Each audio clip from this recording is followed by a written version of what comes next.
Some have begun to liken today's emotions to the collective grief the nation experienced after President Kennedy's assassination. How to assuage that grief, particularly among American school children whose imaginations had been fired by this flight especially, is what we address now. We begin with a report from Charlene Hunter-Gault, who spent last night and this morning in Concord, New Hampshire. This is one face of Concord, New Hampshire, cold and frosty on a winter morning. But in these early hours following the Challenger tragedy, as the reality of it takes hold, a different side of Concord is beginning to show. It is the human side of a town that has lost one of its very special citizens. Here, as the shock begins wearing off, friends, neighbors, and students of Christa McAuliffe began reaching out for ways to comfort each other. The grieving as well as the healing process has begun. Early on, a radio station called Joy dropped its all-music format.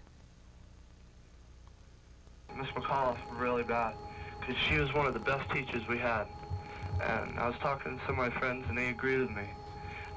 And the thing I want to let people know is what we want to do is we want to get a lot of kids from the high school together and make something or buy something, you know, to put in the Concord High School itself so everybody knows what Miss McAuliffe did. The radio station brought in a psychologist to help advise listeners on how to deal with their grief. I'm calling in regards to my daughter, and she's been extremely upset. And when she came home from school, she was almost hysterical, not for the TVs to be off, for the radio to be off. She didn't want to see it or hear it. And she's broke out crying 4 or 5 times, but I don't know what to tell an 8-year-old.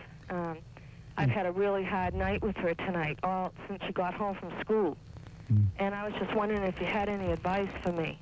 I think, Beverly, that first of all, it's really important that you know that the fears that your daughter is experiencing right now are a normal reaction that kids have to these kinds of disasters, that frequently the anxiety that's provoked from experiencing the disaster or the tragedy kind of uncorks other fears that they're having.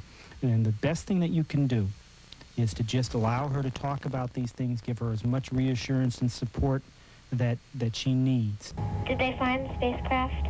No, in fact, the latest word we have officially here from NASA is that the crew of the Space Shuttle Challenger was killed in the explosion. As disbelief became reality, local radio station WJYY became a shoulder to lean on.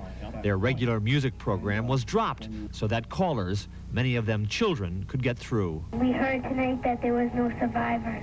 And it was kind of a spur-of-the-moment decision to just start taking phone calls, that maybe this was a way that people could express some of their feelings and reactions to the tragedy.